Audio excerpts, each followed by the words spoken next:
Namaste everyone. Welcome to Sheetal Digital Ocean. Let's learn something new in this video. ये video में हम देखेंगे कि सी लैंग्वेज के अंदर वेरिएबल एंड डेटा टाइप क्या होते हैं। तो पहले हम देखते हैं सी लैंग्वेज के अंदर वेरिएबल क्या होता है। तो मैं आपको एक नॉर्मल एग्जांपल देती हूँ कि आपके घर में डब्बे होंगे। अब उसमें आप उतना ही सामान भर सकते हो जितनी उस डब्बे की कैपेसिटी होगी। वैसे ही वेरिएबल का भी ऐसा ही होता है। वो एक डब्बा है, उसमें आप वैल्यू स्टोर कर सकते हो, बट उतनी ही वैल्यू स्टोर कर सकते हो जितनी उस डब्बे की कैपेसिटी होती है। वेरिएबल का मतलब ही हुआ कि आपका डब्बे का नाम दे दिया आपने। ओके, आपके घर में बहुत सारे डब्बे होंगे, हर एक डब्बे का अलग नाम होगा। कोई अचार का डब्बा होगा, कोई मिर्च का डब्बा होगा, कोई हल्दी पाउडर का डब्बा होगा। वैसे ही यहाँ पे भी ऐसा ही होता है। यहाँ पे भी अलग अलग डब्बे हैं, उसको आप नाम दे देते हो, उसको हम बोलेंगे वेरिएबल। अब इंटीजर का डब्बा होगा तो वो इंटीजर की कैपेसिटी के हिसाब से आप उसमें वैल्यू स्टोर कर सकते हो। अब कैरेक्टर का डब्बा होगा तो उसमें कैरेक्टर वैल्यू स्टोर होगी। फ्लोट का डब्बा होगा तो उसमें फ्लोट की वैल्यू स्टोर होगी। अब हम देखते हैं थोड़ा प्रैक्टिकली, प्रोग्रामिकली कि वेरिएबल क्या होते हैं।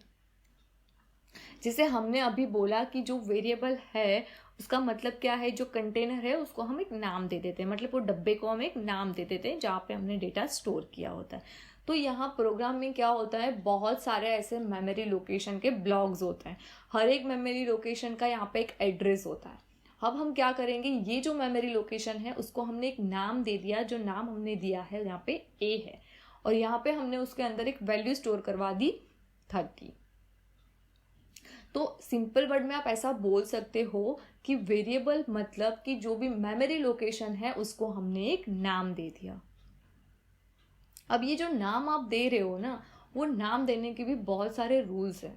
वो रूल्स को आपको फॉलो करना पड़ता है जब भी आप वेरिएबल के नेम डिफाइन करते हो। रूल्स देखने के पहले ये मैं आपको एक बार फिर से समझा देती हूँ वेरिएबल क्या है। तो ये क्या है, हमारा मेमोरी लोकेशन है, उसका एड्रेस क्या है 2020। बट 2020 हमको याद रखने में दिक्कत होती है, तो हम क्या करते हैं, यहाँ पे ये जो मेमोरी लोकेशन है उसको हम एक नाम दे दिया हमने ए, और उसमें हमने वैल्यू क्या स्टोर करवा दी 30। तो उसके लिए हम यहाँ पे क्या लिखेंगे, integer a is equal to 30। मतलब कि जो ए वेरिएबल है उसमें इंटीजर टाइप का डेटा स्टोर होगा। अब हम देखते हैं ये जो ए नाम दिया है ना, तो वो जो वेरिएबल के नाम दे रहे हैं ना, तो उसके रूल्स क्या है, उसको कौन से रूल्स आपको फॉलो करने पड़ेंगे जब आप वेरिएबल को कोई नाम दे रहे हो। तो उसके रूल्स हैं। पहला रूल, जो भी वेरिएबल है वो स्टार्ट होना चाहिए अल्फ़ाबेट से। मतलब आप ऐसे वेरिएबल नेम दे सकते हो, बट 1 एज आप ऐसे वेरिएबल नेम नहीं दे सकते, क्योंकि यहाँ पे स्टार्ट डिजिट से हो रहा है और हमारा वेरिएबल मस्ट स्टार्ट होना चाहिए अल्फ़ाबेट से। सेकेंड है हमारा केस सेंसिटिव, मतलब आप जो वेरिएबल नेम दे रहे हो वो केस सेंसिटिव होता है। अगर आपने कैपिटल एंड स्मॉल ए लिखा है तो वो दोनों वेरिएबल अलग अलग कंसिडर करेगा। फॉर एग्जाम्पल यहाँ पे आप देख सकते हो कि यहाँ पे मैंने एज एंड एज दोनों वेरिएबल लिए, बट ये दोनों वेरिएबल सेम नहीं है, अलग अलग है, क्योंकि यहाँ पे कैपिटल ए है और यहाँ पे स्मॉल ए है। थर्ड है हमारा रूल कि वेरिएबल का नेम आप कीवर्ड नहीं रख सकते। दैट मीन्स हम यहाँ पे एज अ इंटीजर, कैर, जो प्रिजर्व वर्ड है ऑलरेडी सी के अंदर, उसको हम एज अ वेरिएबल नेम नहीं ले सकते। फोर्थ है हमारा वाइट स्पेस अलाउ नहीं है। आप कोई भी वेरिएबल नेम दे रहे हो तो उसमें यहाँ पे ऐसे वाइट स्पेस आप नहीं दे सकते। फिफ्थ है, आप जो भी वेरिएबल नेम दे रहे हो वो अल्फ़ाबेट, डिजिट या अंडरस्कोर से ही बना होना चाहिए। कोई भी स्पेशल कैरेक्टर उसमें यूज़ हुआ नहीं चाहिए। जैसे कि यहाँ पे लिखा हुआ है हैज़, तो एज आप एज हैज़ ऐसे वेरिएबल नेम नहीं दे सकते। और लास्ट रूल है कि क्या होगा, अगर आपने बहुत लंबा नाम दिया है तो जो फर्स्ट 31st कैरेक्टर होंगे ना उसको ही वो कंसिडर करेगा, और बाकी जो है उसको वो इग्नोर कर देगा। तो जब भी आप अपने वेरिएबल को नेम दे रहे हो तो ये रूल्स आपको माइंड में रखने हैं। कि फिर से एक बार हम फटाफट रिवाइज कर लेते हैं रूल्स को। पहला है कि स्टार्ट कहाँ से होना चाहिए, अल्फ़ाबेट से। सेकंड है कि केस सेंसिटिव है। थर्ड है आप कीवर्ड को एज अ वेरिएबल नेम नहीं ले सकते। फोर्थ है वाइट स्पेस अलाउड नहीं है वेरिएबल नेम में। फिफ्थ है आप वेरिएबल नेम में only alphabets, digit and underscore use कर सकते हो, कोई भी स्पेशल कैरेक्टर यूज़ नहीं कर सकते। और सिक्स्थ है कि अगर आपने बहुत लंबा नाम दिया है तो वो क्या करेगा, ओनली फर्स्ट 31st कैरेक्टर होंगे उसको ही कंसिडर करेगा, बाकी को इग्नोर कर देगा। थोड़े एग्जाम्पल समझ लेते हैं कि कैसे हम नाम दे सकते हैं, कैसे नहीं दे सकते हैं। फॉर एग्जाम्पल यहाँ पे आप देख सकते हो, तो फर्स्ट अंडरस्कोर नेम ये वैलिड नेम है, कैर वो इनवैलिड है, क्योंकि कैर है वो क्या है, यस वो कीवर्ड है, तो कीवर्ड को एज अ वेरिएबल नेम आप नहीं दे सकते। यहाँ पे काउंट वैलिड वेरिएबल नेम है, काउंट हैज स्पेशल कैरेक्टर है, तो आप एज अ काउंट हैज को वेरिएबल नेम नहीं दे सकते। यहाँ पे कैर अंडरस्कोर टाइप, इसको हम दे सकते हैं variable name. Group space name, तो ये इनवैलिड वेरिएबल नेम है, क्योंकि यहाँ पे स्पेस आ गया। टोटल 1 वैलिड वेरिएबल नेम है, 1 टोटल इनवैलिड है, क्योंकि यहाँ पे स्टार्ट डिजिट से हो रहा है, और वेरिएबल नेम स्टार्ट डिजिट से होना नहीं चाहिए। तो ये रूल्स थे, होप आपको सारे रूल्स समझ में आ गए होंगे वेरिएबल नेम डिफाइन करने के लिए। अब हम देखते हैं कि वेरिएबल को डिक्लेयर कैसे करते हैं। तो वेरिएबल को डिक्लेयर करने के लिए आपको लिखना है यहाँ पे डेटा टाइप, देन यहाँ पे आपके वेरिएबल के नेम। फॉर एग्जाम्पल यहाँ पे मैं एक न्यू फाइल कर देती हूँ,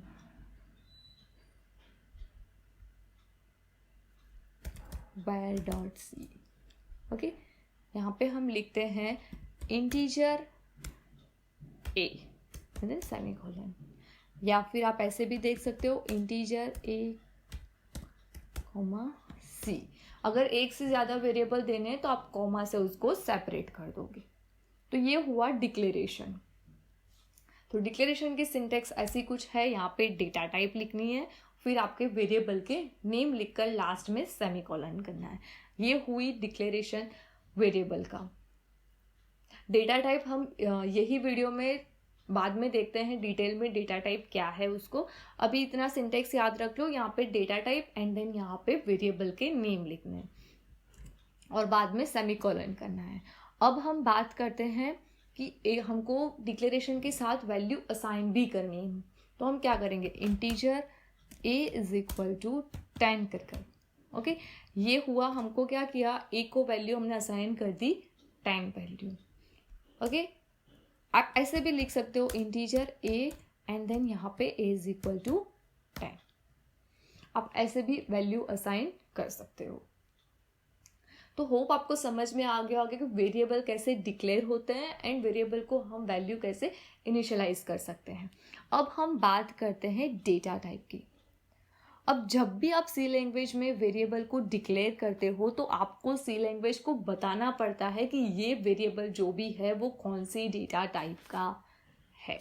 यहाँ पे आप देख सकते हो, हमने बताया है कि a जो है वो इंटीजर टाइप का है, यहाँ पे भी b है, एंड c जो वेरिएबल है वो इंटीजर टाइप के हैं। तो आपको सी लैंग्वेज में बताना पड़ता है वेरिएबल को कि आप जो वेरिएबल ले रहे हो वो कौन सी डेटा टाइप का वेरिएबल है। तो डेटा टाइप मतलब जो भी वेरिएबल है वो कौन से टाइप का डेटा स्टोर करेगा, सिंपली उसको हम बोल देंगे डेटा टाइप। अब डेटा टाइप यहाँ पे 4 टाइप की होती है। पहली डेटा टाइप है वो है प्राइमरी, उसको हम फंडामेंटल डेटा टाइप भी बोलेंगे। सेकेंड है उसको हम बोलेंगे डिराइव्ड, और थर्ड है उसको इनम, एंड फोर्थ को वॉइड बोलेंगे। Basic data type that means primary data type है वो है इंटीजर, कैरेक्टर, फ्लोट, डबल। जो डिराइव्ड डेटा टाइप है एरे, स्ट्रक्चर, यूनियन, पॉइंटर। जो डिराइव्ड डेटा टाइप है वो बेसिक डेटा टाइप के हेल्प से बनती है और डिटेल में वो हम अपकमिंग वीडियोस में देखेंगे। इनम है वो एक डेटा टाइप है, डिराइव्ड डेटा टाइप है। एंड देन वॉइड मतलब नथिंग, खाली।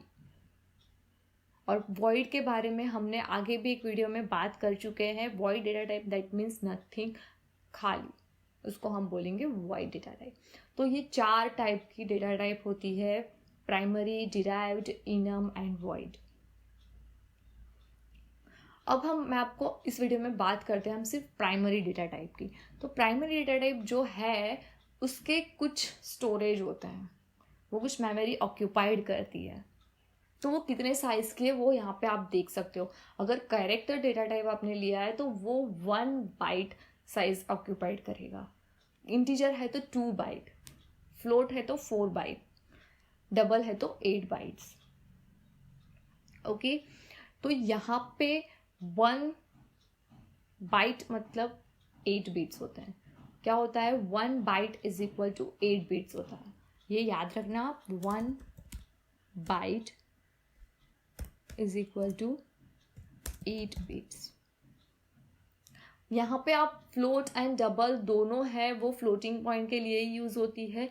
जो फ्लोट है उसमें आप 7 पॉइंट्स तक डिस्क्रिप्शन आता है, और डबल है उसमें कुछ अराउंड आप पॉइंट के बाद 15 डिजिट ऐसे कुछ आते हैं। ओके, तो अब हम देखते हैं कि प्रोग्रामर लिखकर इसको देखते हैं। फॉर एग्जाम्पल यहाँ पे हमने लिखा कैर सी इज इक्वल टू, कैरेक्टर है तो हमको सिंगल कोट के अंदर उसको डिक्लेयर करना होता है, तो सिंगल कोट के अंदर हम एक कैरेक्टर देंगे एस। ओके, अब हम यहाँ पे लिखते हैं प्रिंट एफ। हम डायरेक्टली ये चीज़ें नहीं लिख सकते, उसके लिए हमको पहले मेन फंक्शन भी लिखना है, वो हम लिखते हैं। मैं आपको समझाती हूँ कैसे लिखना है वो। साइज ऑफ यहाँ पे सी। ओके, डायरेक्टली हमको ये सब नहीं लिखना है, यहाँ पे हम लिखेंगे पहले मेन फंक्शन हमारा, ये कोड मेन फंक्शन के अंदर आएगा।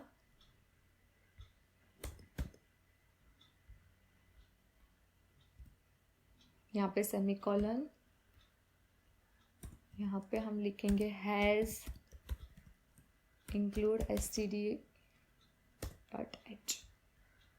इसको हम सेव कर देंगे और इसको अब हम रन करते हैं। ओके, यहाँ से टर्मिनल, न्यू टर्मिनल,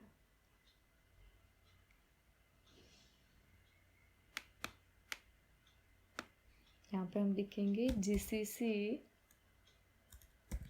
var.c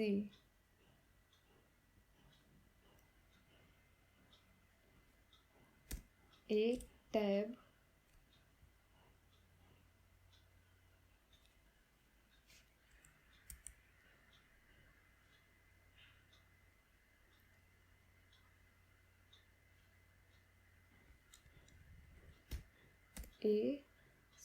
ए टैब देन रन करेंगे। तो यहाँ पे var.c में हमने देखा है कैरेक्टर की साइज ऑफ, यहाँ पे क्या आया 1। यहाँ पे हम देख सकते हो कैरेक्टर की कितनी साइज है 1 बाइट है, इसलिए हमारा आंसर यहाँ पे आया 1। यहाँ पे हमने %d लिखा क्योंकि यहाँ पे जो वैल्यू है वो प्रिंट होगी, वो होगी हमारी इंटीजर के अंदर, इसीलिए उस यहाँ पे हमने लिखा है %d। आपको अभी समझ में आ गया होगा डेटा टाइप क्या है, वेरिएबल्स क्या है। तो हम वेरिएबल को डिक्लेयर करने के लिए उसकी सिंटैक्स क्या है, तो उसकी सिंटैक्स ऐसा है कुछ, data type variable name is equal semicolon. अगर इनिशियलाइज भी कर देना है तो यहाँ पे इज इक्वल टू कर वैल्यू दे देनी है आपको। ये उसकी बेसिक सिंटैक्स हो गई। Okay,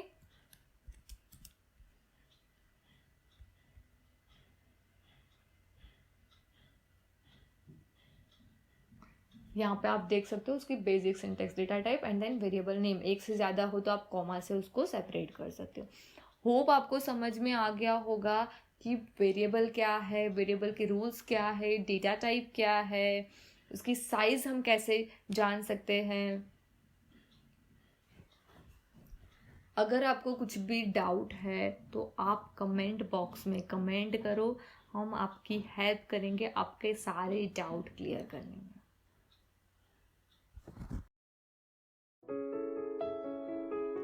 Thank you for watching this video. See you guys in the next video.